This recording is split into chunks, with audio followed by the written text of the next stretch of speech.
ਵਾਹਿਗੁਰੂ ਜੀ ਕਾ ਖਾਲਸਾ ਵਾਹਿਗੁਰੂ ਜੀ ਕੀ ਫਤਿਹ। ਸੰਗਤ ਜੀ, ਆਪਣੇ ਚੈਨਲ ਦੇ ਰਾਹੀਂ ਅਸੀਂ ਸਭ ਤੋਂ ਪਹਿਲੇ ਕੋਸ਼ਿਸ਼ ਕਰੀਦੀ ਹੈਗੀ ਹੈ ਕਿ ਪੰਥਕ ਖਬਰਾਂ ਨੂੰ ਦੁਨੀਆ ਦੇ ਅੱਗੇ ਸਭ ਤੋਂ ਪਹਿਲੇ ਲੈ ਕੇ ਆਈਏ। ਜਿਸ ਤਰੀਕੇ ਦੇ ਨਾਲ ਅੱਜ ਦੀ ਸਭ ਤੋਂ ਵੱਡੀ ਬ੍ਰੇਕਿੰਗ ਨਿਊਜ਼ ਅਸੀਂ ਤੁਹਾਡੇ ਨਾਲ ਲੈ ਕੇ ਬੈਠੇ ਹਾਂ। ਆਪਣੇ ਪੰਜਾਬ ਦੀ ਅਸੀਂ ਗੱਲ ਕਰ ਰਹੇ ਹੈਗੇ ਆ। ਪੰਜਾਬ ਦੇ ਜਲੰਧਰ ਇਲਾਕੇ ਦੇ ਵਿਚਕਾਰ ਇੱਕ ਸਰਕਾਰੀ ਸਕੂਲ ਦੇ ਵਿਚਕਾਰ ਐਗਜ਼ਾਮ ਦੇ ਦੌਰਾਨ ਸਿੱਖ ਬੱਚਿਆਂ ਦੇ ਕੜੇ ਉਤਾਰਨ ਦੀ ਜਿਹੜੀ ਘਟਨਾ ਹੈਗੀ ਹੈ ਉਹ ਸਾਹਮਣੇ ਆਈ ਹੈਗੀ ਹੈ। ਤੇ ਉੱਥੇ ਜਿਹੜੀ ਜਲੰਧਰ ਦੀ ਸਿੱਖ ਤਾਲਮੇਲ ਕਮੇਟੀ ਉੱਥੇ ਮੌਕੇ ਤੇ ਪਹੁੰਚਦੀ ਹੈ, ਪ੍ਰਿੰਸੀਪਲ ਔਰ ਟੀਚਰਾਂ ਦੇ ਨਾਲ ਸਾਰੀ ਗੱਲਬਾਤ ਕਰਦੀ ਹੈ। ਜ਼ਿਆਦਾ ਜਾਣਕਾਰੀ ਲੈਣ ਦੇ ਲਈ ਸਰਦਾਰ ਹਰਪ੍ਰੀਤ ਸਿੰਘ ਸਾਡੇ ਨਾਲ ਇਸ ਵੇਲੇ ਜਲੰਧਰ ਤੋਂ ਸਿੱਖ ਤਾਲਮੇਲ ਕਮੇਟੀ ਵਜੋਂ ਜੁੜ ਚੁੱਕੇ ਨੇ। ਸਾਰੀ ਜਾਣਕਾਰੀ ਅਸੀਂ ਇਹਨਾਂ ਤੋਂ ਲੈਣੇ ਆ। ਗੱਲ ਦੀ ਸ਼ੁਰੂਆਤ ਫਤਿਹ ਦੀ ਸਾਂਝ ਤੋਂ ਕਰਨਾ। ਹਰਪ੍ਰੀਤ ਸਿੰਘ ਜੀ, ਵਾਹਿਗੁਰੂ ਜੀ ਕਾ ਖਾਲਸਾ ਵਾਹਿਗੁਰੂ ਜੀ ਕੀ ਫਤਿਹ। ਵਾਹਿਗੁਰੂ ਜੀ ਕਾ ਖਾਲਸਾ ਵਾਹਿਗੁਰੂ ਜੀ ਕੀ ਫਤਿਹ ਜੀ। ਹਰਪ੍ਰੀਤ ਸਿੰਘ ਜੀ, ਇਹ ਕੀ ਮਸਲਾ ਹੈਗਾ ਜਲੰਧਰ ਦੇ ਕਿਸ ਇਲਾਕੇ ਔਰ ਕਿਸ ਸਕੂਲ ਦੀ ਗੱਲ ਹੈਗੀ ਹੈ? ਇਹ ਮਸਲਾ ਜੀ ਸਾਨੂੰ ਪਰਸੋਂ ਪਹਿਲਾਂ ਸ਼ਾਮੀ ਫੋਨ ਆਇਆ 18 ਤਰੀਕ ਨੂੰ ਜੀ ਕਿ ਜਲੰਧਰ ਦੇ 16 ਨਸੀ ਦੇ ਵਿੱਚ ਕੋਈ ਸਕੂਲ ਹੈ, ਕੇਂਦਰੀ ਵਿਦਿਆਲਿਆ ਜੋ ਸੈਂਟਰ ਗਵਰਨਮੈਂਟ ਦੇ ਅੰਡਰ ਚੱਲਦਾ ਹੈ।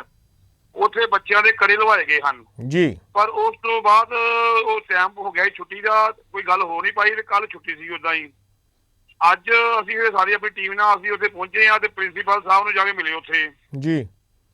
ਜੋ ਪ੍ਰਿੰਸੀਪਲ ਨਾਲ ਗੱਲ ਹੋਈ ਉਹ ਪਹਿਲਾਂ ਤੇ ਬੋਧੀ ਆਪਣੇ ਕਹਿੰਦੇ ਹੁਣ ਸਾਡੇ ਜਿਹੜੇ ਪ੍ਰੋਟੋਕਾਲ ਹੈ ਉਹਦੇ ਵੱਲੋਂ ਜਾਰੀ ਕੀਤਾ ਹੋਇਆ ਵਾ ਤੇ ਜੋ ਸਾਡੇ ਸੁਪਰੀਡੈਂਟ ਆਏ ਆ ਜਿਹੜੇ CBS ਦੇ ਪੇਪਰ ਲੈਂਦੇ ਆ ਉਹ ਸਾਰੀ ਜ਼ਿੰਮੇਵਾਰੀ ਉਹਨਾਂ ਦੀ ਹੈ ਜੀ। ਤੇ ਸਾਨੂੰ ਕਹਿੰਦੇ ਅਸੀਂ ਕੱਲ ਗੱਲ ਕਰਾਂਗੇ। ਅਸੀਂ ਪੁਲਿਸ ਪ੍ਰਸ਼ਾਸਨ ਨੂੰ ਸ਼ਿਕਾਇਤ ਕਰਕੇ ਗਏ ਸੀਗੇ ਜੇ ਉਹਨਾਂ ਨੇ ਨਾਲ ਅਸੀਂ ਉਹਨਾਂ ਦੇ ਪਰਚਾ ਦਰਜ ਕਰਾਉਣਾ ਵਾ, ਕਿਉਂਕਿ ਉਹਨਾਂ ਨੇ ਸਾਡੀਆਂ ਧਾਰਮਿਕ ਭਾਵਨਾਵਾਂ ਭੜਕਾਈਆਂ ਵਾ। ਬਿਲਕੁਲ। ਸਾਡਾ ਜੋ ਕੜਾ ਵਾ ਸਾਡੇ ਗੁਰੂ ਸਾਹਿਬ ਵੱਲੋਂ ਬਖਸ਼ਿਆ ਹੋਇਆ ਕਕਾਰ ਹੈ, ਇਹਨੂੰ ਅਸੀਂ ਲਾਂ ਦੀ ਕਿਸੇ ਨੂੰ ਵੀ ਆਗਿਆ ਨਹੀਂ ਦੇਵਾਂਗੇ ਜੀ। ਤੇ ਉੱਥੇ ਅਸੀਂ ਫਿਰ ਗਿਆ ਸੀ ਉਹਨਾਂ ਪਰਚਾ ਦਰਜ ਕਰਾਉਣਾ ਇਹਨਾਂ ਦੇ ਜੀ। ਫਿਰ ਉਹ ਥੋੜੇ ਜਿਹੇ ਸਹਿਮ ਗਏ ਕਿ ਨਹੀਂ ਅਸੀਂ ਹੁਣ ਗੱਲ ਕਰਦੇ ਆ। ਉਹਨਾਂ ਨੇ ਫਿਰ ਜੋ ਸੁਪਰੀਡੈਂਟ ਜਿਹੜੇ ਪ੍ਰਿੰਸੀਪਲ ਹੈ ਉਹਨਾਂ ਨੇ ਉਹ ਸੁਪਰੀਡੈਂਟ ਨਾਲ ਗੱਲ ਕੀਤੀ ਕਿ ਹਾਂ ਵੀ ਆਹ ਗੱਲ ਹੋਈ ਹੈ। ਉਹ ਕੋਈ ਮੈਡਮ ਨਵੇਂ ਆਏ ਉੱਥੇ, ਉਹ ਪੇਪਰ ਲੈਣ ਲਈ ਉੱਥੇ ਆਏ ਹੋਏ ਆ, ਜੋ ਮੈਡਮ ਅਮਨਦੀਪ ਕੌਰ ਜੀ। ਉਹਨਾਂ ਨੂੰ ਪ੍ਰਿੰਸੀਪਲ ਨੇ ਪੁੱਛਿਆ ਕਿ ਆਹ ਗੱਲ ਹੋਈ ਹੈ ਤੇ ਉਹਨਾਂ ਨੇ ਗੱਲ ਐਕਸੈਪਟ ਕੀਤੀ ਹੈ। ਇਹ ਕੰਮ ਸਾਡੇ ਕੋਲ ਹੋਇਆ ਸੀ। ਅਸੀਂ ਉਹਨਾਂ ਕਿਹਾ ਤੁਹਾਨੂੰ ਕਿੰਨਾ ਨੇ ਅਧਿਕਾਰ ਦੇ ਦਿੱਤੇ ਕੜੇ ਲਵਾਉਣ ਵਾਸਤੇ, ਤੁਸੀਂ ਕੜੇ ਕਿੱਦਾਂ ਲਵਾ ਸਕਦੇ ਹੋ ਜੀ। ਤੇ ਫਿਰ ਉਹਨਾਂ ਨੂੰ ਕਹਿੰਦੇ ਮੈਨੂੰ ਨਹੀਂ ਪਤਾ ਸੀ ਕਿ ਇਹ ਇੰਨਾ ਇਸ਼ੂ ਵੱਡਾ ਬਣ ਜਾਏਗਾ। ਜੋ ਸਾਡੇ ਕੋਲ ਪ੍ਰੋਟੋਕਾਲ ਆਇਆ ਵਾ CBSE ਦਾ ਉਹਦੇ ਵਿੱਚ ਲਿਖਿਆ ਹੋਇਆ ਕਿ ਮੈਟਰ ਦੀ ਕੋਈ ਵੀ ਚੀਜ਼ ਅੰਦਰ ਨਹੀਂ ਜਾਣ ਦੇਣੀ। ਪਰ ਅਸੀਂ ਕਿਹਾ ਕਿ ਜੇ ਮੈਟਰ ਦੇ ਸਾਡੇ ਗੁਰੂ ਸਾਹਿਬ ਵੱਲੋਂ ਬਖਸ਼ਿਆ ਹੋਇਆ ਕੜਾ ਵਾ, ਸਾਡੀ ਟੀਮ ਨੇ ਉੱਥੇ ਕਾਫੀ ਜ਼ੋਰ ਲਾ ਕੇ ਆਪਣਾ ਪੱਖ ਰੱਖਿਆ ਕਿ ਸਾਡਾ ਕਕਾਰ ਹੈ, ਤੁਸੀਂ ਸਾਡੇ ਕਕਾਰਾਂ ਨੂੰ ਕਿੱਦਾਂ ਰੋਕ ਸਕਦੇ ਹੋ। ਤੇ ਉਹਨਾਂ ਨੇ ਫਿਰ ਉਸ ਚੀਜ਼ ਦੀ ਗਲਤੀ ਮੰਨੀ ਕਿ ਮੇਰੇ ਕੋਲ ਗਲਤੀ ਹੋਈ ਹੈ ਜੀ, ਮੈਨੂੰ ਨਹੀਂ ਪਤਾ ਸੀ ਕਿ ਇਹ ਐਡਾ ਵੱਡਾ ਮੈਟਰ ਬਣ ਜਾਏਗਾ। ਅਸੀਂ ਪ੍ਰਿੰਸੀਪਲ ਸਾਹਿਬ ਨਾਲ ਗੱਲ ਕੀਤੀ ਕਿ ਜਲੰਧਰ ਦੇ ਵਿੱਚ ਇੰਨੇ ਸਕੂਲ ਹੈ, ਇੰਨੇ ਇਹ ਤੇ ਹੈ ਨਹੀਂ ਕਿ CBSE ਦਾ ਇਕੱਲਾ ਤੁਹਾਡਾ ਹੀ ਕੇਂਦਰ ਬਣਿਆ ਹੋਇਆ ਵਾ। ਜਲੰਧਰ ਸ਼ਹਿਰ ਦੇ ਵਿੱਚ ਹੋਰ ਬਹੁਤ ਹੈਗੇ ਇਹੋ ਜਿਹੇ ਜਿਹਦੇ ਪੇਪਰ CBSE ਪੇਪਰ ਲੈ ਰਹੀ ਹੈ। ਸਾਨੂੰ ਉਸੋਂ ਕਿਤੋਂ ਵੀ ਇਹੋ ਜਿਹਾ ਮੈਸੇਜ ਨਹੀਂ ਆਇਆ ਫਿਰ ਤੁਹਾਡੇ ਇਸ ਸਕੂਲ ਤੋਂ ਮੈਂ ਆਇਆ ਵਾ ਮੈਸੇਜ ਕਿ ਤੁਸੀਂ ਕੜੇ ਲਵਾ ਰਹੇ ਹੋ ਜੀ। ਤੇ ਫਿਰ ਉਹਨਾਂ ਨੇ ਉਹਨੂੰ ਗਲਤੀ ਰਿਅਲਾਈਜ਼ ਕੀਤੀ ਕਿ ਅਸੀਂ ਗਲਤੀ ਮੰਨਦੇ ਆ, ਸਾਡੇ ਕੋਲ ਗਲਤੀ ਹੋਈ ਹੈ। ਹਰਪ੍ਰੀਤ ਸਿੰਘ ਜੀ, ਇੱਥੇ ਕੁਝ ਸਵਾਲ ਖੜੇ ਹੁੰਦੇ ਨੇ। ਦੇਖੋ, ਤੁਹਾਡੀ ਜਿਹੜੀ ਗੱਲ ਸੰਗਤਾਂ ਲਾਈਵ ਸਾਨੂੰ ਸੁਣ ਰਹੀ ਹੈਗੀਆਂ ਨੇ, ਸਭ ਤੋਂ ਹੈਰਾਨੀਜਨਕ ਹੈ ਕਿ ਕੜੇ ਉਤਾਰਨ ਦਾ ਕੰਮ ਅਮਨਦੀਪ ਕੌਰ ਦੀ ਉਸ ਸੁਪਰੀਡੈਂਟ ਜਾਂ ਉਸ ਟੀਚਰ ਨੂੰ ਦਿੱਤਾ ਗਿਆ ਜਿਹੜੀ ਖੁਦ ਸਿੱਖਾਂ ਦਾ ਅਗਰ ਕੌਰ ਲੱਗਾ ਉਹਦੇ ਨਾਮ ਐਦਾ ਮਤਲਬ ਉਹ ਸਿੱਖ ਪਰਿਵਾਰ ਦੇ ਵਿੱਚੋਂ ਦੀ ਕੀ ਕਹਿੰਦੇ ਨੇ ਉਹ ਜਿਉਂਦੀ ਹੈਗੀ ਹੈ ਕਿ ਉਸ ਪਰਿਵਾਰ ਚੋਂ ਆਈ ਹੈਗੀ ਹੈ ਔਰ ਉਹਦੇ ਕੋਲੋਂ ਇਹ ਜੇ ਵਰਤ ਕੰਮ ਦੀ ਸੇਵਾ ਕਰਵਾਈ ਜਾ ਰਹੀ ਹੈ। ਇੱਕ ਬੜੀ ਵੱਡੀ ਅਜੀਬ ਔਰ ਬੜੀ ਸ਼ਰਮ ਦੀ ਗੱਲ ਨਹੀਂ ਹੈਗੀ ਹਰਪ੍ਰੀਤ ਜੀ? ਇਹ ਕੋਈ ਇਹਨਾਂ ਦੇ ਕੋਈ ਦਿਮਾਗ ਦੇ ਵਿੱਚ ਪਤਾ ਨਹੀਂ ਕੀ ਚੱਲਦਾ ਪਿਆ ਵਾ। ਸਾਨੂੰ ਪਿਛਲੇ ਅੱਜ ਤੋਂ ਸਾਲ ਡੇਢ ਸਾਲ ਪਹਿਲਾਂ ਸਾਡੇ ਇੱਥੇ ਸਿਟੀ ਕਾਲਜ ਹੈਗਾ ਵਾ, ਉੱਥੇ ਵੀ ਇਹੋ ਜਿਹੀ ਘਟਨਾ ਵਾਪਰੀ ਸੀਗੀ। ਸਾਨੂੰ ਉੱਥੇ ਜਾ ਕੇ ਐਕਸਰਸਾਈਜ਼ ਕਰਨੀ ਪਈ। ਇਹ ਸਾਨੂੰ 6 ਮਹੀਨੇ ਪਹਿਲਾਂ ਕਰਨੀ ਪਈ ਕਿਸੇ ਸਕੂਲ ਦੇ ਵਿੱਚ। ਉਹਨਾਂ ਨੇ ਬੱਚੇ ਕੜੇ ਲਵਾਏ, ਸਾਡੇ ਕੋਲ ਲਾਈਵ ਵਜੇ ਤੱਕ ਪਿਆ ਵਾ। ਬੱਚਿਆਂ ਨਾਲ ਗੱਲ ਕੀਤੀ ਹੈ, ਕਹਿੰਦੇ ਮੈਡਮ ਸਾਨੂੰ ਕੜੇ ਲਵਾਉਂਦੀ ਹੈ। ਅਸੀਂ ਉਦੋਂ ਉਸ ਮੈਡਮ ਨੂੰ ਉੱਥੋਂ ਸਸਪੈਂਡ ਕਰਾਇਆ, ਉਹਦੀ ਛੁੱਟੀ ਕਰਾਈ ਸਕੂਲ ਦੇ ਵਿੱਚੋਂ ਕਿ ਤੁਸੀਂ ਬੱਚਿਆਂ ਦੇ ਕੜੇ ਲਵਾਏ ਹੋ। ਜੋ ਉੱਥੋਂ ਦਾ ਚੇਅਰਪਰਸਨ ਸੀਗਾ ਉਹਨੂੰ ਉਸ ਗੱਲ ਤੋਂ ਜਾਣੂ ਕਰਾਇਆ ਕਿ ਤੁਸੀਂ ਸਾਡੀ ਜਿਹੜੀ ਪ੍ਰਿੰਸੀਪਲ ਦੀ ਰੱਖੀ ਹੈ ਉਹ ਸਿੱਖਾਂ ਨਾਲ ਦੁਸ਼ਮਣੀ ਰਹਿੰਦੀ ਹੈ ਜਾਂ ਸਿੱਖਾਂ ਨਾਲ ਆਪਣੇ ਮਨ 'ਚ ਰੱਖਦੀ ਹੈ ਕਿ ਹਾਂ ਵੀ ਸਿੱਖਾਂ ਦੇ ਬੱਚੇ ਦੇ ਕਕਾਰ ਲਵਾਣੇ। ਬਿਲਕੁਲ ਬਿਲਕੁਲ। ਤੇ ਇਹ ਇੱਕ ਸੋਚੀ ਸਮਝੀ ਸਾਜ਼ਿਸ਼ ਹੀ ਲਾ ਲਓ ਕਿ ਸਾਨੂੰ ਸਮੇਂ-ਸਮੇਂ ਤੇ ਐਕਸਰਸਾਈਜ਼ ਕਰਨੀ ਪੈਂਦੀ ਹੈ। ਕੀ ਸਾਡੀ ਸ਼੍ਰੋਮਣੀ ਕਮੇਟੀ ਆਪਣੀ ਗੱਲ ਨਹੀਂ ਪਹੁੰਚਾ ਪਾ ਰਹੀ ਕਿਤੇ ਵੀ ਕਿ ਸਾਡੇ ਕੜੇ ਦੀ ਕੀ ਮਹੱਤਤਾ ਵਾ, ਸਾਡੇ ਕਕਾਰਾਂ ਦੀ ਕੀ ਮਹੱਤਤਾ ਵਾ? ਕੀ ਸੈਂਟਰ ਗੌਰਮੈਂਟ ਨੂੰ ਨਹੀਂ ਪਤਾ ਕਿ ਗੁਰੂ ਗੋਬਿੰਦ ਸਿੰਘ ਜੀ ਮਹਾਰਾਜ ਨੇ ਆਪਣਾ ਪਰਿਵਾਰ ਵਾਰਤਾ ਇਹਨਾਂ ਕਕਾਰਾਂ ਪਿੱਛੇ, ਕਿਸੇ ਦੀ ਈਨ ਨਹੀਂ ਮੰਨੀ। ਪਰ ਅੱਜ ਸਾਨੂੰ ਉਹੋ ਹੀ ਸਿੱਖਾਂ ਨੂੰ ਨੀਵਾਂ ਦਿਖਾਉਣ ਵਾਸਤੇ ਇਹੋ ਜਿਹੀਆਂ ਕੁਝ ਚਾਲਾਂ ਚੱਲ ਰਹੇ ਹਨ। ਹਰਪ੍ਰੀਤ ਸਿੰਘ ਜੀ, ਜਿਹੜੀ ਤੁਹਾਡੀ ਵੀਡੀਓ ਸਾਡੇ ਤੱਕ ਨਸ਼ਰ ਕੀਤੀ ਗਈ ਹੈ ਸੋਸ਼ਲ ਮੀਡੀਆ ਦੇ ਉੱਤੇ, ਤੁਹਾਡੇ ਵੱਲੋਂ ਲਾਈਵ ਵੀ ਕੀਤਾ ਗਿਆ ਉੱਥੋਂ ਦੀ, ਉਹਦੇ 'ਚ ਪੁਲਿਸ ਦਾ ਇੱਕ ਵੱਡਾ ਅਫਸਰ ਵੀ ਨਾਲ ਬੈਠਾ ਦਿਖ ਰਿਹਾ। ਕੀ ਤੁਸੀਂ ਕੋਈ ਪੁਲਿਸ ਕੰਪਲੇਂਟ, ਕੋਈ FIR ਵੀ ਰਜਿਸਟਰਡ ਕਰਾਈ ਹੈ ਸਕੂਲ ਦੇ ਖਿਲਾਫ? ਅਸੀਂ FIR ਕਰਾਣੀ ਸੀ ਜੇ ਉਹ ਮਾਫੀ ਨਾ ਮੰਗਦੇ। ਉਹਨਾਂ ਨੇ ਗਲਤੀ ਉਹ ਰਿਲਾਈਜ਼ ਕੀਤੀ ਹੈ। ਉਹਨਾਂ ਨੇ ਲਿਖਤੀ ਵੀ ਸ਼ਾਇਦ ਉਹਨਾਂ ਨੇ SHO ਨੂੰ ਦਿੱਤਾ ਵਾ। SHO ਕਹਿੰਦੇ ਮੈਂ ਲਿਖਤੀ ਲੈ ਲਾਂਗਾ। ਸ਼ਾਇਦ ਉਹਨਾਂ ਨੇ ਉਹਨਾਂ ਕੋਲ ਲਿਖਤੀ ਵੀ ਕਰਾਇਆ ਹੋਵੇ ਕਿ ਅਸੀਂ ਇਹ ਅੱਗੇ ਤੋਂ ਜੋ ਹੋਇਆ ਵਾ ਅਸੀਂ ਤਾਂ ਅੱਗੇ ਤੋਂ ਨਹੀਂ ਕਰਾਂਗੇ। ਲੇਕਿਨ ਕਮਾਲ ਦੀ ਗੱਲ ਹੈ, ਆਪਣੇ ਪੰਜਾਬ ਗੁਰੂ ਪੀਰਾਂ ਦੀ ਧਰਤੀ ਕਹਿ ਲਈ ਹੈ ਕਿ ਸਿੱਖਾਂ ਦਾ ਰਾਜ ਹਮੇਸ਼ਾ ਗੱਲਾਂ ਵਿੱਚ ਵਰਤਿਆ ਜਾਂਦਾ ਸੀ ਕਿ ਪੰਜਾਬ ਸਿੱਖਾਂ ਦਾ ਹੋਮ ਟਾਊਨ ਹੈ, ਉਹਨਾਂ ਦਾ ਜੱਦੀ ਘਰ ਹੈਗਾ। ਆਪਣੇ ਹੀ ਪੰਜਾਬ 'ਚ ਅਗਰ ਕੜੇ ਤੇ ਕਿਰਪਾਨਾਂ ਉਤਾਰਨ ਦੀ ਗੱਲ ਆਏਗੀ, ਔਰ ਕਮਾਲ ਦੀ ਗੱਲ ਹੈ ਇਸ ਮਸਲੇ ਦੇ ਉੱਤੇ ਟੀਚਰਾਂ ਵੀ ਜਿਹੜੀਆਂ ਹੈਗੀਆਂ ਨੇ ਉਹ ਸਿੱਖ ਪਰਿਵਾਰ ਦੀਆਂ ਵਰਤੀਆਂ ਜਾ ਰਹੀਆਂ ਨੇ। ਬਿਲਕੁਲ ਜਿਹੜੀਆਂ ਏਜੰਸੀਆਂ ਕੰਮ ਕਰ ਰਹੀਆਂ ਜਿਹੜੇ ਸਾਨੂੰ ਸਿੱਖਾਂ ਨੂੰ ਮਾਰਨ ਲਈ ਸਿੱਖ ਹੀ ਖੜੇ ਕੀਤੇ ਜਾ ਰਹੇ ਹਨ ਜੀ। ਆਮ ਸਿੱਖ ਨੂੰ ਮਾਰਨ ਵਾਸਤੇ ਸਿੱਖ ਹੀ ਖੜੇ ਕਰਦੇ ਪਏ ਆ, ਪਰ ਇਹਦੇ ਵਿੱਚ ਕੋਈ ਚਾਲ ਹੀ ਚਲੀ ਜਾ ਰਹੀ ਪਿੱਛੇ ਜਾ ਕੇ। ਇਹ ਤੇ ਹੁਣ ਏਜੰਸੀਆਂ ਦੱਸਦੇ ਆ ਕਿ ਸਾਨੂੰ ਸਿੱਖਾਂ ਨਾਲ ਇਹੋ ਜਿਹਾ ਲੋਕ ਕਿਉਂ ਕਮਾਇਆ ਜਾ ਰਿਹਾ ਵਾ, ਸਾਡੇ ਕਕਾਰਾਂ ਨੂੰ ਟਾਰਗੇਟ ਕਿਉਂ ਬਣਾਇਆ ਜਾ ਰਿਹਾ ਵਾ। ਸਾਡੇ ਸਿੱਖਾਂ ਨੂੰ ਜਦੋਂ ਅਸੀਂ 에ਅਰਪੋਰਟ ਜਾਂਦੇ ਆ ਸਾਡੀ ਕੁਰਬਾਨਾਂ ਲਵਾਈਆਂ ਜਾਂਦੀਆਂ ਹਨ। ਹਾਲਾਂਕਿ ਇਹਨਾਂ ਕੁਰਬਾਨਾਂ ਕਰਕੇ ਹੀ ਅਸੀਂ ਦੇਸ਼ ਦੀ ਆਜ਼ਾਦੀ ਲਈ ਜੂਝਦੇ ਹੋਏ ਆਪਣੀ ਸ਼ਹੀਦੀਆਂ ਪਾਈਆਂ।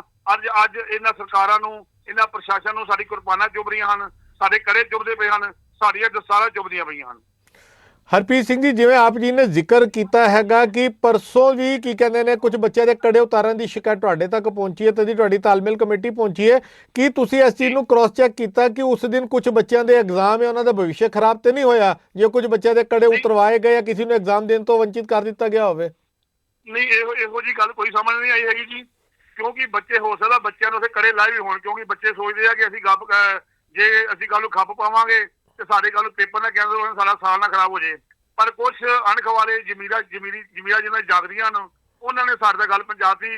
ਅਸੀਂ ਤਾਂ ਇਹ ਗੱਲ ਸਾਰਾ ਪਾਸੇ ਲੈ ਕੇ ਆਏ ਸਾਹਮਣੇ। ਸ਼੍ਰੋਮਣੀ ਗੁਰਦੁਆਰਾ ਪ੍ਰਬੰਧਕ ਕਮੇਟੀ ਤੁਹਾਡੇ ਜਲੰਧਰ ਤੇ ਕਿਸੇ ਵੱਡੇ ਗੁਰਦੁਆਰਾ ਪ੍ਰਬੰਧਕ ਕਮੇਟੀ ਨੇ ਸਕੂਲ ਤੱਕ ਜਾਂ ਤੁਹਾਡੇ ਤੱਕ ਇਸ ਮਸਲੇ ਦੇ ਉੱਤੇ ਕੋਈ ਪਹੁੰਚ ਕੀਤੀ ਹੈ? ਇਹੋ ਜਿਹੇ ਮਸਲੇ ਤੇ ਸ਼੍ਰੋਮਣੀ ਕਮੇਟੀ ਨੂੰ ਅਸੀਂ ਕਦੀ ਵੀ ਕੋਈ ਗੱਲ ਕਰਦੇ ਨਹੀਂ ਦੇਖਿਆ ਜੀ ਕਿ ਸ਼੍ਰੋਮਣੀ ਕਮੇਟੀ ਆ ਕੇ ਉਹਦੇ ਸਟੈਂਡ ਹੋਵੇ ਜੀ। ਇਹ ਤੇ ਐਸੇ ਗੋਲਗਾਉਂ ਤੇ ਬੈਠੇ ਸੱਪ ਬਣ ਕੇ ਬੈਠੇ ਹੋਏ ਆ। ਸਾਡੀ ਸਿੱਖੀ ਦੇ ਕਕਾਰਾਂ ਬਾਰੇ ਨਾ ਇਹ ਭਾਵੇਂ ਇੱਥੇ ਬਾਦਲ ਸਰਕਾਰ ਰਹੀ ਹੈ 10-15 ਸਾਲ, ਭਾਈਵਾਲ ਸਰਕਾਰ BJP ਰਹੀ ਹੈ, ਇਹਨਾਂ ਨੇ ਸਾਡੀ ਉੱਥੇ ਗੱਲ ਪਹੁੰਚਾਈ ਨਹੀਂ ਕਿ ਹਾਂ ਵੀ ਸਿੱਖਾਂ ਦੇ ਜੋ ਸਿੱਖਾਂ ਦੇ ਕਕਾਰ ਹਨ ਤੇ ਉਹਨਾਂ ਦੀ ਕੀ ਅਹਿਮਤ ਹੈਗੀ ਹੈ। ਇਹ ਸਾਰੇ ਰਲੇ ਹੋਏ ਹਨ, ਇਹ ਰਲ ਕੇ ਸਿੱਖਾਂ ਨੂੰ ਖਤਮ ਕਰਨ ਵਾਸਤੇ ਲੱਗੇ ਹੋਏ ਹਨ। ਇੱਕ ਜਾਂਦੇ ਜਾਂਦੇ ਮੈਂ ਸਵਾਲ ਤੁਹਾਡੇ ਤੋਂ ਹੋਰ ਪੁੱਛਣਾ ਚਾਹਾਂਗਾ ਕਿ ਕੀ ਸਾਡੇ ਇੱਥੇ ਬੜਾ ਵਧੀਆ ਲਫ਼ਜ਼ ਵਰਤਿਆ ਜਾਂਦਾ ਜੀ, ਪੰਜਾਬ 'ਚ ਬੜਾ ਵੱਡਾ ਮੀਡੀਆ ਦਾ ਰੋਲਾ ਪੈਂਦਾ ਹੈ ਜੀ, ਪੰਥਕ ਮੀਡੀਆ ਹੈ। ਮੇਰਾ ਸਿੱਧਾ ਸਵਾਲ ਹੈ, ਸਾਡੇ ਤੋਂ ਪਹਿਲੇ ਤੁਸੀਂ ਇਸ ਵੇਲੇ ਸਾਡੇ ਨਾਲ ਲਾਈਵ ਗੱਲ ਕਰ ਰਹੇ ਹੋ, ਕਿ ਕਿਸੇ ਹੋਰ ਵੀ ਮੀਡੀਆ ਨੇ, ਕਿਸੇ ਚੈਨਲ ਨੇ ਤੁਹਾਡੇ ਤੱਕ ਇਸ ਮਸਲੇ ਦੇ ਉੱਤੇ, ਕੜੇ ਉਤਾਰਨ ਦੇ ਮਸਲੇ ਦੇ ਉੱਤੇ ਤੁਹਾਡੇ ਨਾਲ ਪਹੁੰਚ ਕੀਤੀ ਹੈ, ਤੁਹਾਡੇ ਨਾਲ ਗੱਲਬਾਤ ਕੀਤੀ ਹੈ? ਮੇਰਾ ਸਿਰਫ ਇੱਕੋ ਹੁਣ ਤੁਹਾਡਾ ਹੁਣ ਆਇਆ ਜੀ, ਸਾਨੂੰ ਕਿਸੇ ਮੀਡੀਆ ਹੁਣੇ ਆਇਆ ਜੀ।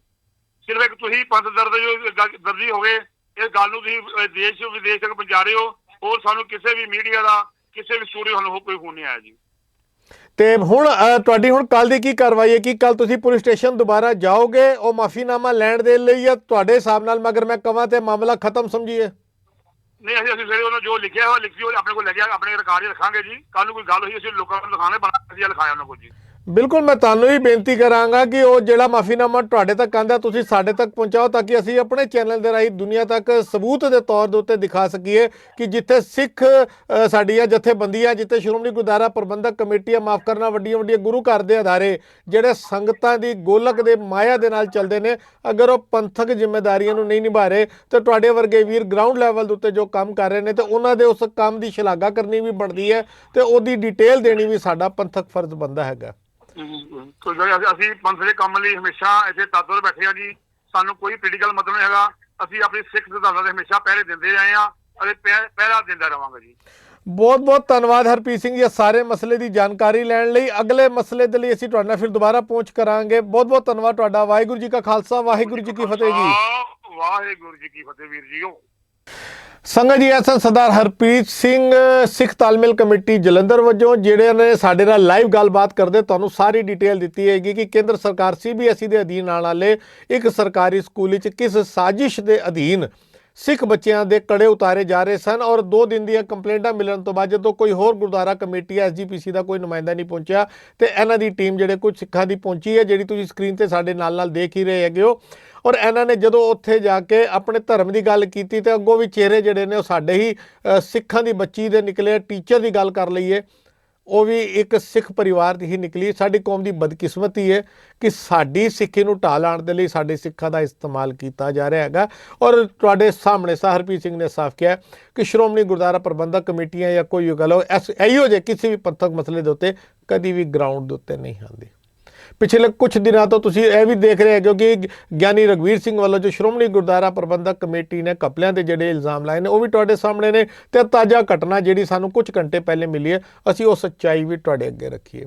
ਸਾਡੀ ਕੋਸ਼ਿਸ਼ ਇਹ ਹੈਗੀ ਕਿ ਆਪਣੇ ਚੈਨਲ ਦੇ ਰਾਹੀਂ ਕੌਮ ਦੀ ਸਾਰੀ ਸੱਚਾਈਆਂ ਸਭ ਤੋਂ ਪਹਿਲੇ ਅਸੀਂ ਆਪਣੇ ਚੈਨਲ ਦੇ ਰਾਹੀਂ ਤੁਹਾਡੇ ਸਾਰਿਆਂ ਤੱਕ ਪਹੁੰਚਾਉਂਦੇ ਰਹੀਏ ਔਰ ਆਉਣ ਵਾਲੇ ਸਮੇਂ 'ਚ ਵੀ ਆਪਣੀ ਇਸ ਪੰਥਕ ਜ਼ਿੰਮੇਵਾਰੀ ਨੂੰ ਨਿਭਾਉਂਦੇ ਹੋਏ ਅਸੀਂ ਤੁਹਾਡੀ ਸੇਵਾ 'ਚ ਫਿਰ ਹਾਜ਼ਰ ਹੋਵਾਂਗੇ। ਅਗਲੀ ਖਬਰ ਦੇ ਨਾਲ ਅਸੀਂ ਫਿਰ ਤੁਹਾਡੇ ਸਾਰਿਆਂ ਦੇ ਨਾਲ ਹਾਜ਼ਰ ਹੋਵਾਂਗੇ। ਲੈਣਾ ਇਜਾਜ਼ਤ। ਵਾਹਿਗੁਰੂ ਜੀ ਕਾ ਖਾਲਸਾ, ਵਾਹਿਗੁਰੂ ਜੀ ਕੀ ਫਤਿਹ ਜੀ।